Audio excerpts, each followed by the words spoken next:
Hello, everyone. I'm Dominique, Dr. Leaf's podcast producer and daughter. Today's episode is taken from an interview Dr. Leaf did recently on Dr. Ben Edwards' show, You're the Cure.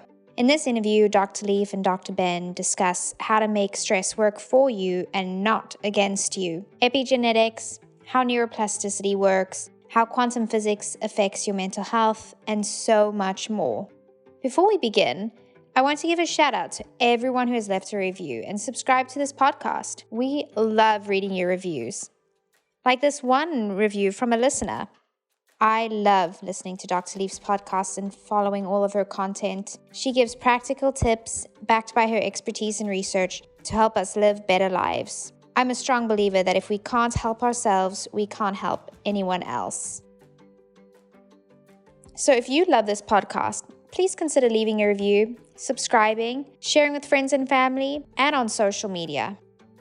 Now, back to today's episode. I want to jump in first, give you the opportunity to share with our listeners how you got to where you are today. Not everybody, I don't think, grows up thinking of being a neuropsychologist. So can you share a little bit of your journey and what brought you to where you are today and what you're studying today? Absolutely. Thank you for that. Well, basically, I started off very young as a very young child with a tremendous interest in the mind and the brain, and it just grew. You know, it kind of just grew. By the time I went to university, I actually was going to go to medical school, and then got into a degree called a BSc logopedics that they don't actually offer anymore because of it was the challenge of it. They kind of squished a 7-year degree into 4 years. So that makes any sense. It sort of was, the pressure was insane. But I am so thrilled that I've got that exposure because it exposed me to the mind-brain connection and neuroscience, and we had to do part medicine as well. And so I had an incredible basic training, which then launched me into a ongoing research career where I did my master's and PhD in the same sort of areas, crossing many fields from neuroscience to medicine to neuropsychology to psychoneuroimmunology to epigenetics. It was a very interesting cross section. So when people say, what did you study in one, it's not as easy to explain in one thing, but basically I'm a cognitive neuroscientist, and I have been researching this whole mind brain thing for 30 years now, and just very, very excited about the fact that as humans, we really have got a lot more ability to deal with stuff, the good and the bad, and that the bad is, when we manage the bad properly, it's not as bad as it seems, and there's ways of processing and embracing, and just that as you think, your mind changes your brain. And to link it to your introduction, epigenetics is foundational, and as you say, nutrition is so important. But your thought is the main signal that is driving epigenetics. So if you don't get our mind right, we can eat really well, but our digestive system won't be functioning as well as you know. I mean, you know all this. I'm speaking to the choir when I speak to you. But essentially, from the work that I've done, is that if you don't get your mind right, you can lose up to 80% of that great organic, sustainable, local farm-to-table food that you're busy eating right now. Mm-hmm. You know, if you're in a state of lack of peace or frustration or jealousy, or you're just not dealing with traumas and that kind of stuff. And it's just not trained enough out there. We get such a strong message of, positive affirmations and the happiness culture and, seeking after, putting Band-Aid approaches, as I basically call them. And it's so much deeper. We have to do the work of the mind, and that's what's driven me. And I currently still do clinical trials where we look at non-pharmacological intervention for mind issues, mind management, mental health, depression, illness, from the angle of those are not illnesses. They're related to how we're dealing with our mind. And then if I may just jump, I know this is a long answer, and we can unpack it, but I want to just address just link in the epigenetics in your statement that you made about that nutrition being very important and holistic, and your 4 pillars, and just the whole link and epigenetics and the angle that you take in your practice, and link it into my research. One of the things that I've done is look at the non-conscious and conscious mind and the physical, at mind-brain connection. And what I have found, and it's not just me, there's a lot of us, not as many as I'd love, but there are scientists in this domain that are starting to understand the power of what the non-physical actually is. So your mind is actually 99% who you are, and your brain and your body are 1%. And that's more or less, obviously, we're giving a rough estimate. But what that means is that your mind and your brain and body are separate. And you have this interaction between them. So they're equally as important, which means you have to address nutrition, and you have to address exercise, and you have to address the whole person. But your mind, you are not your brain, and nor are you your body. And your mind works through your brain and through your body. And your body and brain respond. Your brain is responding on an electrical, chemical, genetic, and quantum level to whatever you're thinking about. So if the 99% is chaotic, then it does mean that the majority of the signals going through your brain and your body are chaotic. And that creates quite a lot of conflict in terms of physical mind, physical brain function, body function. There's a definite reaction right down to the blood, the telomeres, the chromosome, the everything. I mean, everything, as you know yourself, gets affected. So we can't just address one thing. And we have a very quick fix mentality in this day and age where, okay, I'll just shine red light, or I'll just take this vitamin B12, or I'll just do this diet, or I'll just do 5 minutes of exercise a day. We can't just do the external physical or say 10 affirmations and then it's all going to be okay. It's a lot more work than that, and it's a lot more comprehensive, and it's a lot more of a lifestyle concept. Right. Long answer. You're welcome to unpack. Well, that was a great answer. Thank you. I want to go back to, because I think people can really understand this. I'll use the term fight or flight mode. When you're stressed, you said, I think jealousy or anger and anxiety are different emotions, but that cause us to shift into that fight or flight mode. So for the listeners, I'll remind them, sympathetic with an S and stress with an S. Your body can run in this sympathetic mode, that's a fight or flight, or in parasympathetic with a P for peace.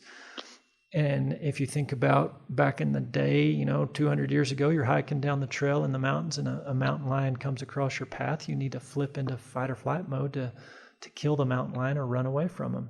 But that is just for a few minutes. That's maybe 5 minutes, 10 minutes. And when you flip that fight or flight mode switch on, you're shunting your physical body's energies are shunted to the parts of you, the organs that need to do the work. So your heart beats faster, your pupils dilate, your muscles tense up, you're ready to run and fight. So all those systems turn on. The systems that turn off are the ones you don't need in that 5 minutes to save your life. So that's your gut, your digestive system, your immune system, your hormone system. Those three systems, gut, immune, and hormone, are the three systems that most patients that walk in my door are having extensive trouble with because we're in this chronic fight or flight mode, or way too much at least. And so my question to you, Dr. Leaf, is how much of your work is showing that just that sympathetic dominance, fight or flight mode, stress response, cortisol goes up, that blocks the thyroid, shuts down your stomach, peristalsis, just the physical hormonal chemical shifts that happen from fight or flight mode, that's one piece of it. But is that it? Is there deeper pieces to this lack of peace? You've asked such a fantastic question. And I can answer that. I can spend about 5 hours answering, but let me give you the Cliff Notes version. That link is so real. So to start off with the stress response, as we all know, the stress response is such a familiar thing. But actually, stress is good for us, and you know that as well. It's good for you, but it's all based on your perception. So if you perceive stress as being bad for you, so the minute your body goes, your HPA axis kicks in, and your body goes into the heart pounding, adrenaline pumping mode, very often people panic and they think this is bad because there's been such a strong media message that stress kills you. But it's not actually stress that kills you. It is your perception of stress that kills you. So if you perceive that heart pounding, adrenaline pumping as bad for you, your body then starts to work against you instead of for you.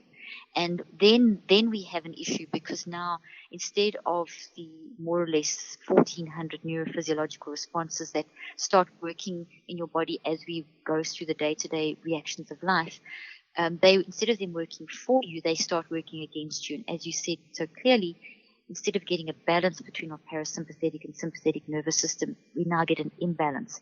And that has a cascade effect with our chemicals, our hormones, everything everything in our body, right down to the way that our short, medium, and long-term genes are expressing in any one moment. So that thought, also very fast speeds. We often hear about neurons firing and electrical chemical speeds, and we see a lot in the media about neurons and brain, and but what we don't hear enough of is the speed of thought.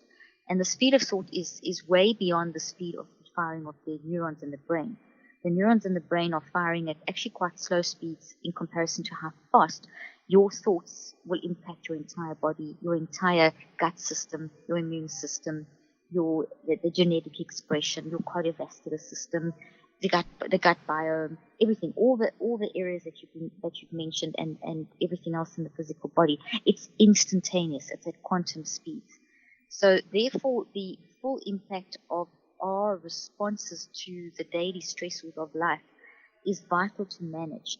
And it's in a shift of a second, in a moment of time, you can make those 1,400 neurophysiological responses work for you instead of against you, which means on a very, very simplistic level, but an easy level to understand, are the blood flow, the blood vessels around your heart will dilate. So we're going to have more blood and oxygen flowing to the brain. And as we know, that's vital for focused thinking, for efficient functioning, and so on.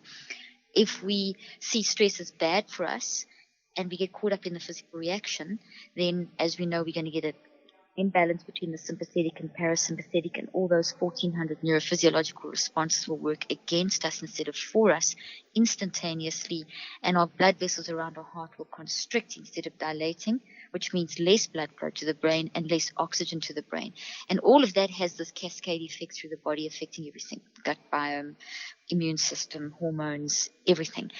Now, it's not all bad, because we think, I don't want you to think, oh my gosh, I'm going to die today. Fortunately, our minds are so powerful that in an instant of a second, we can say, okay, that's fine. I embrace the situation. And this is so important. This is the key. And it takes a second, is to embrace the situation. I'm in a crisis, or I'm facing a crisis, or I'm having an emotional traumatic moment, or I'm in a state of extreme anxiety. I'm in a panic attack. It's not to deny it. It's to embrace. It's to acknowledge. As soon as you acknowledge, you start making something more manageable. Major shifts occur inside your brain. Resilience improves. Certain genetic switches switch on. Certain hormones start changing in how they flow. Neurotransmitters start changing. And you start shifting your perception. And just by saying things to yourself like, okay, I feel this. And it's okay, this heart pounding, adrenaline pumping, feeling like my heart's going to jump out of my chest. My face is going red. My body's tensing up. This is good.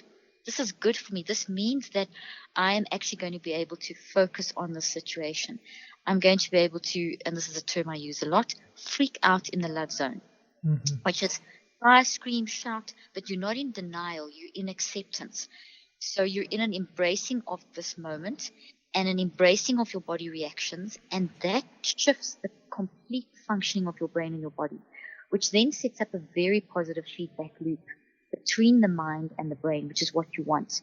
Because even though it's not going to make everything go away, even though you're still going to maybe cry those tears and shout and scream and do whatever it is, or have, maybe even have a panic attack, but you can control that too. There's techniques for doing that.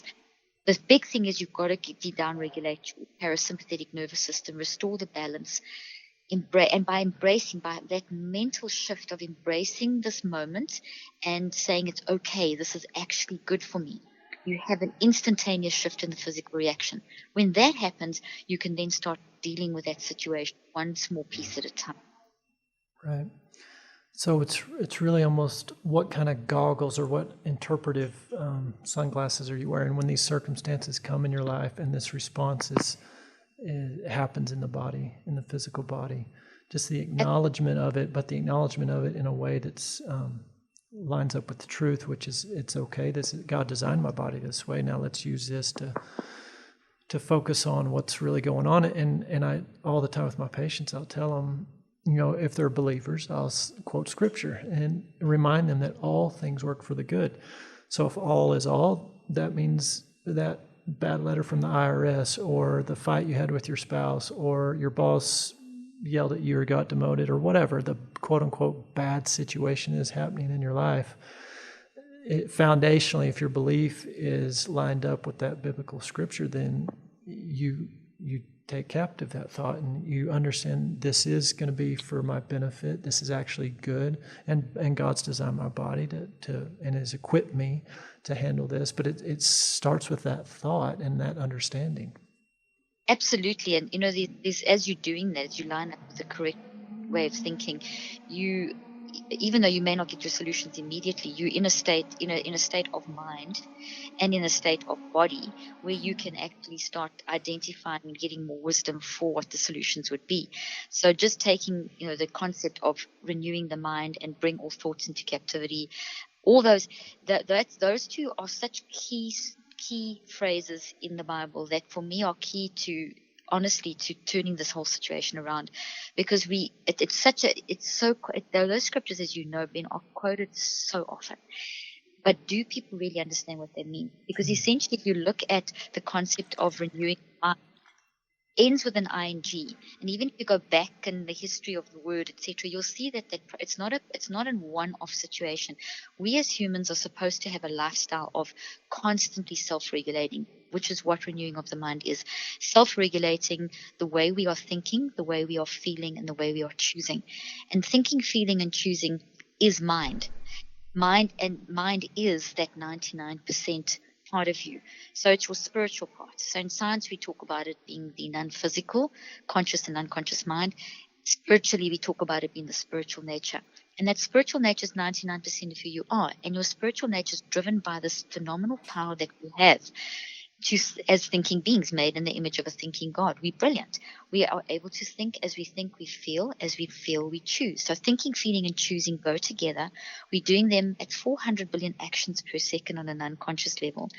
At 40 times a second consciously, we are on a subconscious level.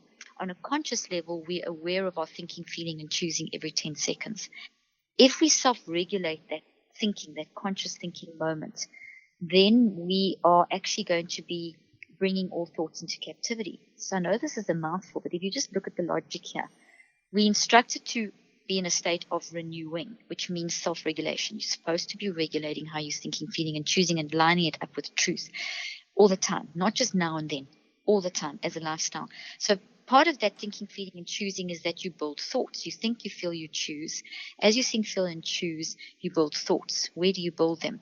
Into your unconscious 99% and into your physical structure of your brain. So you're creating physical matter as you think, feel, and choose. So the spiritual creates physical.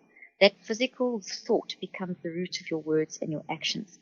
If your thoughts, thinking, feeling, and choosing 99% spiritual part of you is aligning with the principles of love, all the stuff that we know to be true, peace, joy, patience, etc., that pillar of peace, etc., if they're lining up with that, that means that the signal epigenetically through your brain and body shifts and changes. So then you bring that back to bring all thoughts into captivity. So all means all.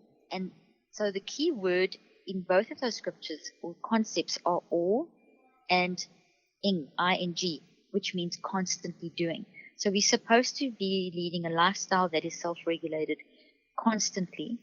And that means bring every thought into captivity. We think somewhere between 8,000 and 180,000 thoughts a day. I don't know how many it is. We guess as scientists, and we estimate. So the average that you'll hear being quoted is about 30,000, which is fairly accurate. And if you had to just bring 30,000 thoughts into captivity, and a thought being the result of your thinking, feeling, choosing, that means that you would have to be connecting with wisdom every 10 seconds, so 6 times a minute.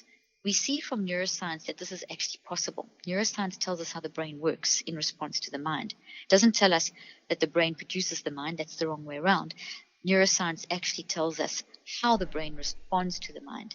So we see that neuroscientifically that the brain is actually responding to the mind every 10 seconds. So if you think of that, that is unbelievably powerful. As humanity, our human condition is such that we are able to self-regulate every 10 seconds. And in doing that, you really activate your pillar of peace that you talk about in your practice, because it means that you are living this lifestyle. Now, you just think of the average person. That's not happening. The average person is so bombarded with technology, with the busyness of life, with the daily stresses of life, that they've turned their lives into this sort of stress chronicity kind of lifestyle, chronic stress lifestyle, where they bombarding their way through the day, responding reactively from one situation to the next in an incredibly disorganized way. And obviously I'm generalizing. There's always people that don't fit this rule, but I'm talking in general. So that means that we're not living a renewed lifestyle and also not bringing every thought into captivity, which means that you're bombarding your body epigenetically with signals on a quantum, electrical, chemical, etc. level that are causing all this hormonal, immune system, gut, microbiome disruption. And then we turn around and we wonder why we're sick. And we think, okay, Band-Aid approach. I'm going to just take one of Dr. Ben's philosophies and change my diet for a week, but nothing else. Or exercise, but nothing else. Or maybe the two of those factors, but they don't stick at it for longer than 10 days or 5 days or a week. But then their mind is still chaotic. You have to address mind first and then body and brain. And I'm going to stop there, but I want you at some point, if you'd like, to just talk about how this affects sleep, because that's a huge one. About sleep? Yeah. Okay. How this will work with sleep and winds with sleep. Yeah, definitely. I don't know if you want to unpack anything I've said now. Yes, I do want to kind of summarize, because that was a lot of awesome information. And in a nutshell, correct me if I'm wrong, but these thoughts, we can't turn off thinking. We're going to be thinking. Everybody's going to be thinking. It's a matter of what are you thinking about, and are you thinking about your thinking, or are you controlling those thoughts?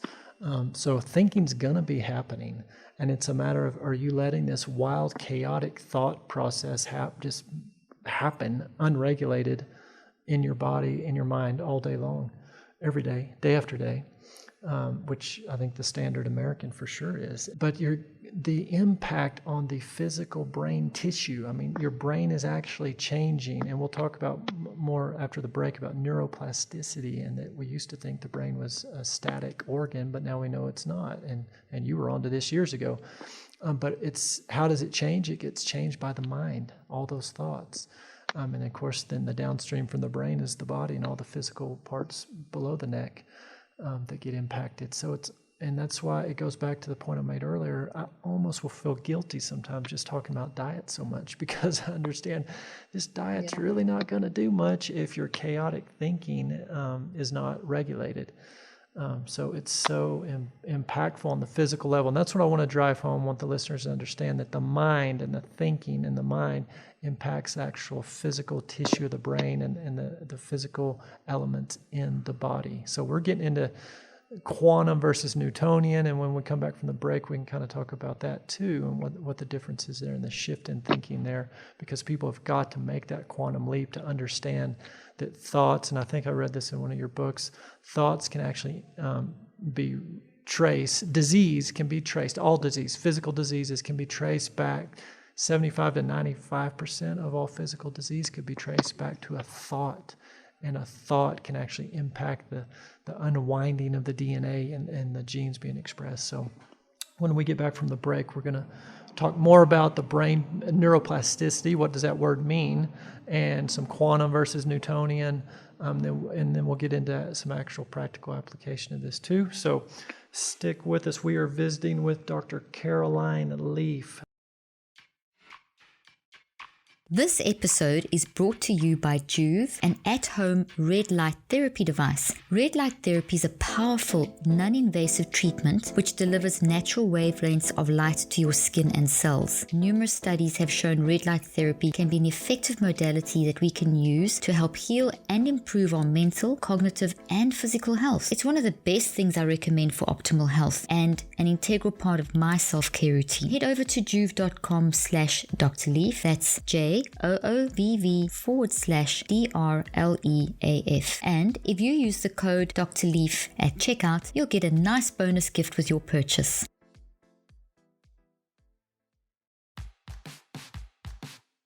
You probably know by now that I'm a big fan of infrared saunas, as I've experienced firsthand how just a 30-minute session can instantly boost my mood, detox my body, help ease digestive pain, and help me feel my best, my favorite sauna company is Sunlighten. If you're ready to take your mental and physical health to the next level, I highly recommend Sunlighten. This has truly been a game changer for me. And just for my listeners, you can get $100 off any sauna when you mention Dr. Caroline Leaf. For more details and to get your special offer, check the link in the show notes.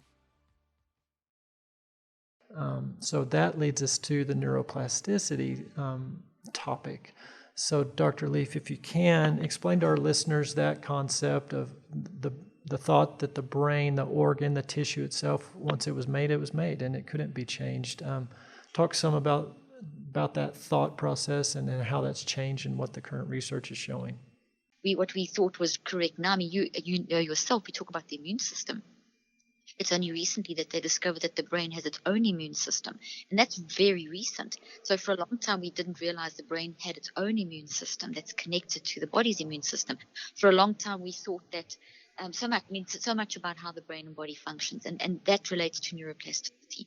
Back in the 80s, when I started my research, it was still very strongly taught. In fact, all my professors, except for a couple of professors, taught us in med school and in neuroscience and all the different subjects I took that your brain can't change, and that once you've got damage, that's it. So you have to just teach your patients to compensate and work around the damage, as opposed to a renewal. Whereas the spiritual philosophy is complete renewal, new creation, and we always in Genesis moments, and all the get wisdom and all these. So it didn't ring true. Also, that science was at that point very limited in how it was looking at humanity. And I mean, I don't want to go down the history of science, and you probably know quite a bit about this, but to make this simple super easy, I started questioning that philosophy, and I asked my professors, but that's not possible. We can renew our mind. We can change our brain. We can change our thoughts. You're making choices all the time. You change as a person. So if you change, your structure of your brain has to change. And I was actually told it was a ridiculous question. So I've done a TED talk on this. So you can go and look at my TED talk, TEDx, sorry.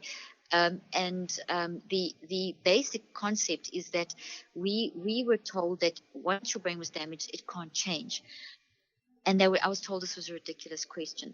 So I took people that had the worst brain damage. In the 80s, there was very little research on people with brain damage from car accidents or bad sports injuries, like which we call chronic traumatic encephalopathy. For your listeners, CTE, you've probably spoken about it. Traumatic brain injury, that kind of thing. There was so little research on it. And it was an area that kind of, when you had that damage, people, there's nothing you could do, just kind of help them cope. So I thought, let's take this area and let me research this area. That's where I started my work. And I started showing that if you teach people to be very deliberate and intentional about how they focus their attention, how they learn, how they build memory, how they regulate their thought life, all this mind stuff, you are going to see behavioral change. You're going to see an improvement in cognition and social and emotional functioning and everything. And that is exactly what I showed. And then I continued to do research in the area. And 30 years later, I'm still doing that research. And so now, but from about the mid-90s, we saw a shift. And that shift was with the advance of brain technology, where they started seeing, the brain does respond to the mind. And so from the mid-90s, there was an acceptance that the brain could change. So neuroplasticity is this fact that your brain can change, that as you think, you change your brain. Right now, as you're listening to this talk at speeds of 10 to the 27, which is, it's faster than 400 billion actions per second. You are taking the words that you're hearing myself and Dr. Ben speak, and you're actually converting those into physical structures made of proteins and chemicals inside your brain. You're building little trees, little thought trees of the words that you're hearing. So you are changing the structure of your brain. So your brain's not the same now as it was when we started talking, when you started listening, because you've changed the structure of your brain with your mind. Your mind, your thinking, feeling, choosing in response to what you're hearing has created physical thoughts in your brain, which has changed the structure of your brain. So you've created matter out of mind.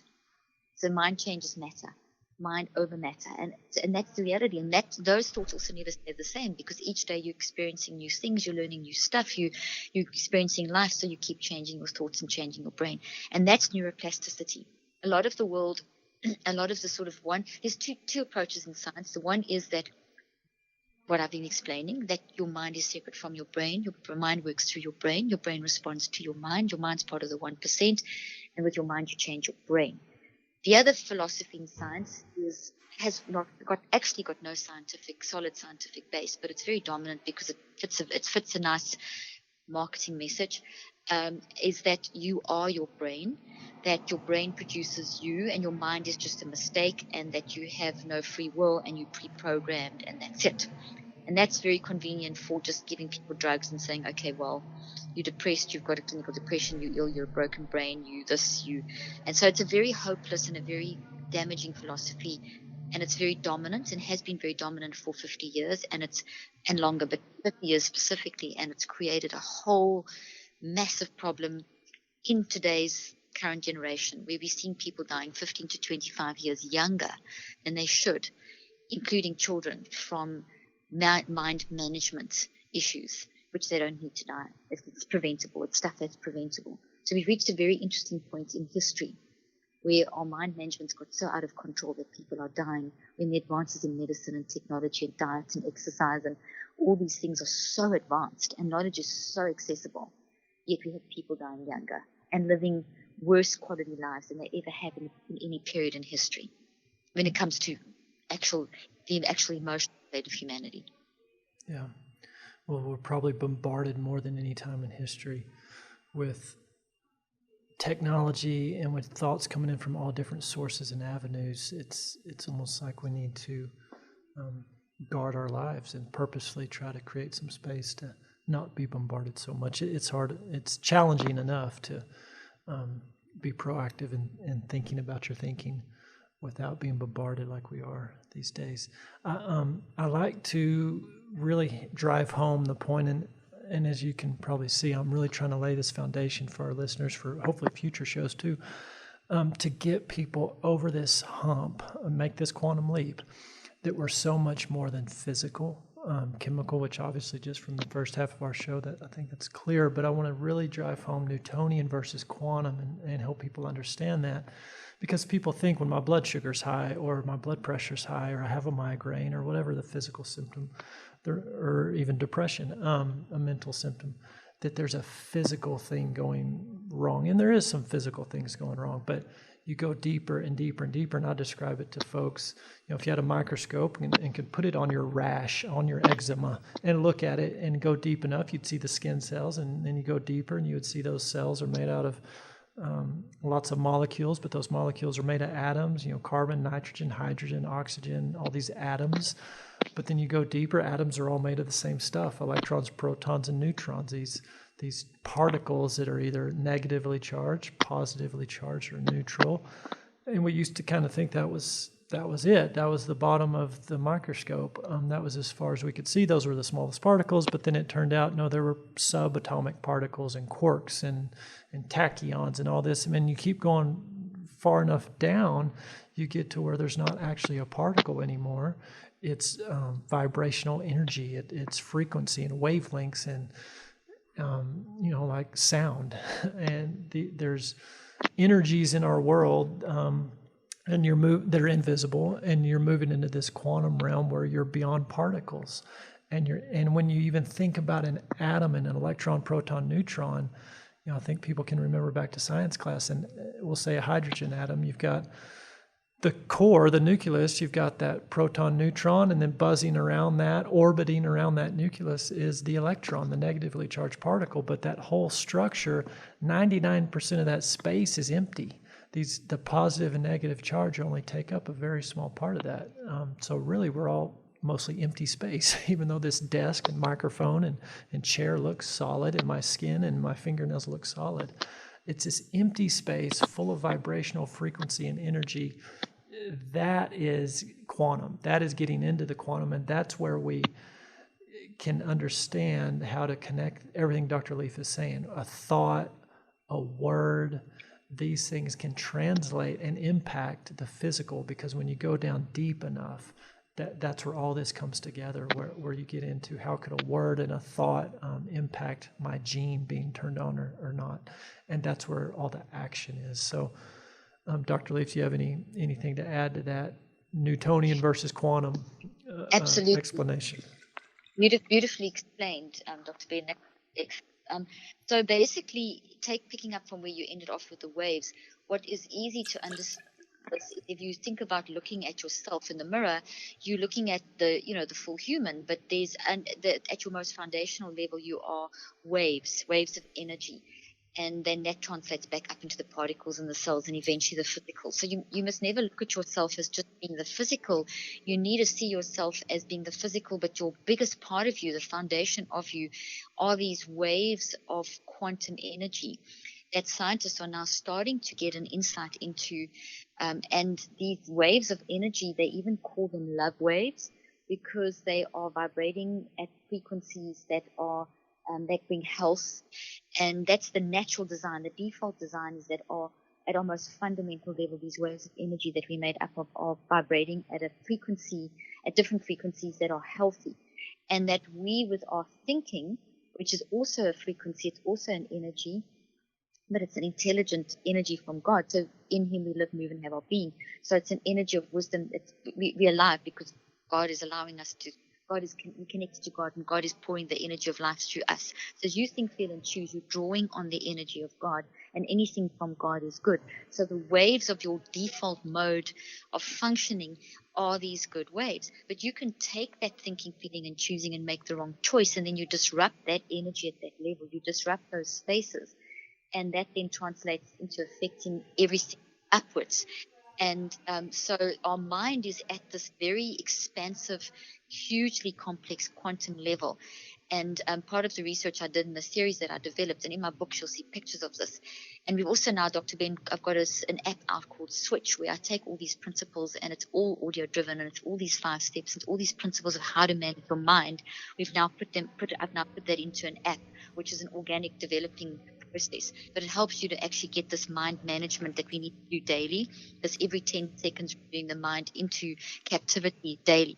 And as you're doing that, you're influencing those spaces. You are influencing how you draw on the connection of God's wisdom. So we can talk, let's get God's wisdom. Let's bring our thoughts into captivity. But how do you do that? You have to manage your mind. As you're managing every thought, feeling, and choice that you're making, and self-regulating that every 10 seconds, you're managing that space, and you're keeping that space in the zone that it's supposed to. And then when you step out of wrong decisions, which we're all going to, you don't go into condemnation, because that just keeps you locked into the bad wave. You actually then say, okay, I embrace. Instead of condemning, I use the condemnation and the guilt and the shame to prompt myself to recognizing, why do I feel this? These are signals. How can I change this? That's renewing of the mind. That's being able to acknowledge where we've missed the mark. And as you do that, you shift the waves back again. And you're drawing on that connection to God, that wisdom to God. Now, interestingly enough, quantum physicists have found that not only are we made of these waves, but we are at our most foundational level, but we immersed in them as well. And Sir Roger Penrose, who's an Oxford mathematician, he showed through complex mathematics and quantum physics calculations and so on, through years of work, that we are embedded, not only of made of waves, but we're embedded in the values and ethics of love. We're embedded in waves. And this is not anything weird. It's all science. Science is knowledge. It's God's stuff. And let me take this even further. These waves of energy that have the values of love, joy, peace, patience, kindness, gentleness, faithfulness, self-control, which are the fruits of the Spirit. You'll recognize that from Scripture. Those are realities that are beautiful. They are energies, and they are the wisdom of God, and they're in ingredient form. So we're immersed in those, but we have to, through our thinking, feeling, and choosing, access that wisdom. So as we get in a life of prayerfulness, if we're in a state of capturing our thoughts, renewing our mind, managing our thoughts, embracing, processing, doing what Jesus did in the Garden of Gethsemane, which is face the issue, put it on the cross, rise again. This takes time. It doesn't happen overnight. As we're doing that, we are changing these quantum spaces.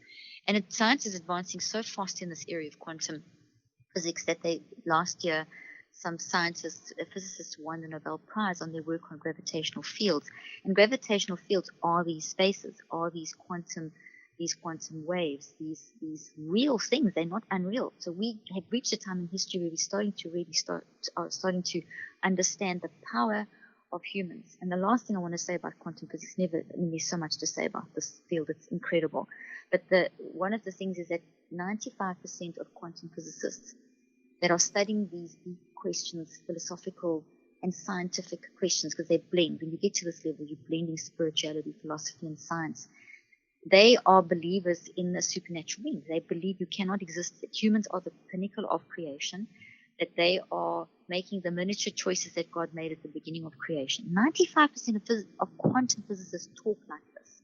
They talk about us being immersed in love waves, made of love waves. So quantum physics also is considered to be considered to be the most accurate fundamental of sciences. So when you mentioned in the beginning about Newtonian versus quantum, quantum is a way of looking at our spiritual nature, looking at our 99%. And you want to bring home the fact that our spiritual nature, our mind, our thinking, feeling, choosing, that's our spiritual nature, is changing the physical body. Well, we're seeing this from science. We know this instinctively from being human. We know this from reading the Bible. We know that what we think impacts. What we have is evidence in science to help us to make this decision, to make that quantum leap. Newton was a believer in God, and his work was brilliant in helping us understand the scientific method and understanding the 1%. And he was actually very clear in his writings that we're not understanding the whole human with quantum, with Newtonian physics. We're understanding what we call classical. We're understanding the 1%, but it's not the whole human. We need quantum to understand the whole human. And that's where Einstein came in as well. With a lot of his work he did crossed over both quantum and Newtonian physics, the 1% and the 99%. So 99 is the quantum, and I talk about the 99% spiritual nature of humanity and of the world we live in. The non-physical nature, we're talking about quantum. When we talk about the 1% brain, body, and all the physical that we see in our world, we're talking about classical Newtonian physics. Both are valid. Both work together, but you can't use one at the exclusion of the other. Quantum needs Newtonian physical physics, and physical physics, needs quantum. And what a lot of mistakes are being made in the church world is that they just want to look at the physical and be super spiritual and so spiritually minded they know earthly good. I'm sure you've heard that quote before. And then on the other side, you get scientists that want to be so focused on the physical, and not even just scientists, but just people in general, thinking that the body is it. I mean, when it comes to sleep, if you just get your diet right and get your exercise right, it's not going to get off the screen before you go to bed. That doesn't guarantee you're going to sleep. Your mind is the main factor in sleep. Your mind is the main factor in digesting food. Your mind is the 99% factor in everything about who you are as a human. Wow. I couldn't agree more. And it makes me want to just remind every patient that's listening to this, and definitely the general public, do not walk into a physician's office and expect them to fix you, naturally or pharmaceutically. Anyone who's just focused on the natural physical, that's the 1%. It's impossible to be truly well. And my definition of well is symptom-free, and you don't need a doctor. Go be who God made you to be and go fulfill your destiny, knowing truly who you are, from an identity standpoint, knowing who you are, and go do that. And don't even think about a doctor. You shouldn't have to ever think about a doctor. But that kind of wellness obviously can't come if you don't work on the 99%. And that, again, is why we brought Dr. Leaf on today, to help people understand how important this is, but then also to point you to the resources she has. And I know we don't have a lot of time left, just a few minutes, Dr. Leaf, but Switch on Your Brain is a book that I've read many times. We have a stack of them downstairs at our front desk in my office that we recommend patients get. You have a number of books, so, and other resources. You mentioned the app. If someone is listening to this episode and it's resonating with them and they want to address this, lay out in just, if you can, in like 3 or 5 minutes, what's the path forward? What do you recommend someone does that wants to pursue this? They want to deal with that 99% in a righteous, truthful, biblical, scriptural way. What's the next step? Well, thank you so much that you've got your patients read the book. The more people we get understanding the mind, the better the world will become. Basically, I have so many books. I have 17 books. We have Bible studies. We have study groups. We have online links. if you go to our resource section, drleaf.com, you'll find a lot of support there and a lot of help there. What I do at the moment, my four most recent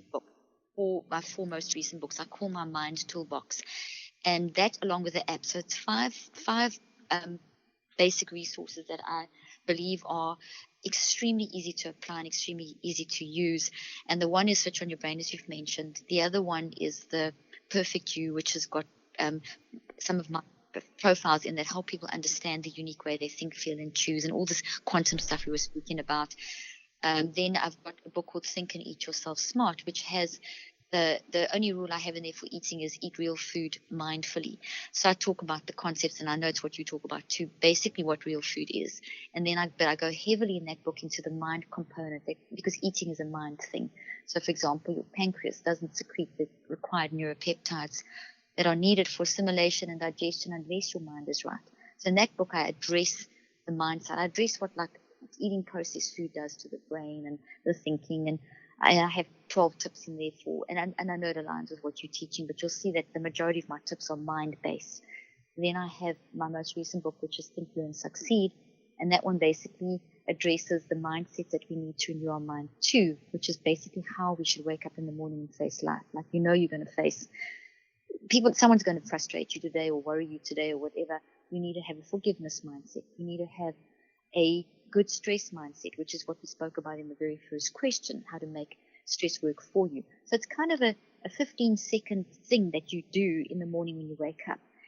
And in that book, I also address the current state of what technology has done to our mind. And I talk about how to build memory effectively through my 5-step process, and the importance of you can't change in one day. It takes 21 days to build a long-term memory, and it takes 63 days to form a habit. So all my programs are based around the 5-step process that I developed in my brain research on neuroplasticity over the years and have refined over the years on how to manage your mind. So there's 5 basic steps that you use to manage your mind, and those 5 steps are built into the Switch on Your Brain book, and then into my most recent book, Switch on the Think, Learn, Succeed, and then in the audio-driven app, Switch on Your Brain. That's called Switch. It's basically called Switch. It's on Google and iTunes. You can just Google Switch on Your Brain, and the Switch app will come up.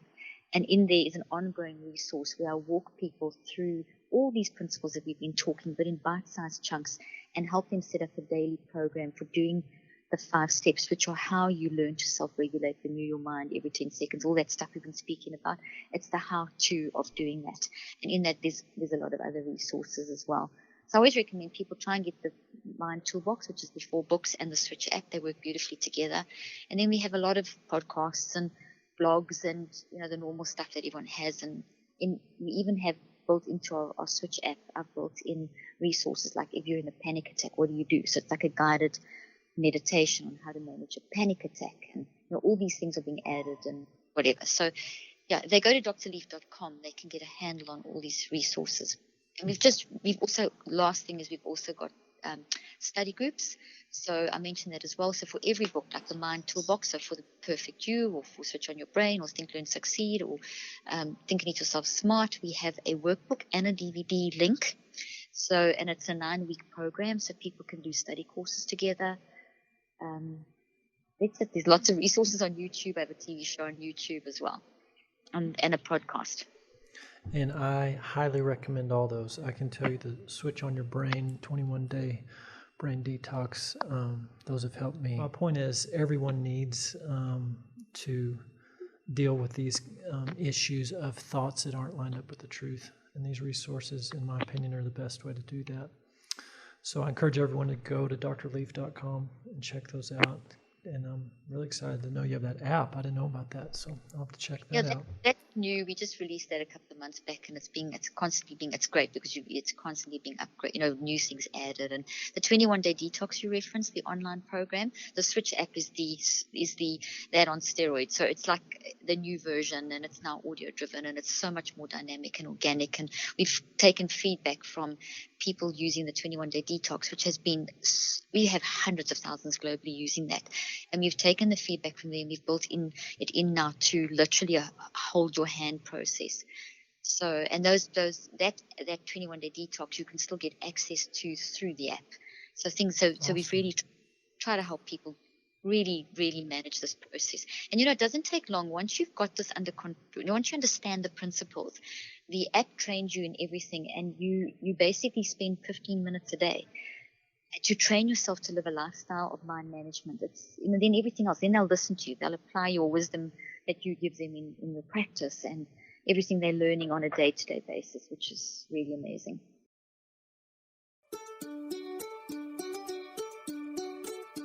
I hope you found today's podcast interesting and helpful. If you want more tips and help with managing anxiety, depression, and mental health, be sure to visit my website at drleaf.com and to sign up for my weekly newsletter, where I also include a schedule of my speaking events and so much more. And follow me on social media. I'm on Twitter, Facebook, and Instagram. Just look for Dr. Caroline Leaf. Also, I love seeing all your posts on social media about this podcast. I love seeing what resonates with you and what you've learned. So be sure to continue posting and tagging me and letting me know what you think and how these tips worked out for you. And don't forget, leave a review and keep spreading the word about this podcast. Thank you for joining me today. I really hope you learned something new and helpful. Till then, I'm Dr. Caroline Leaf.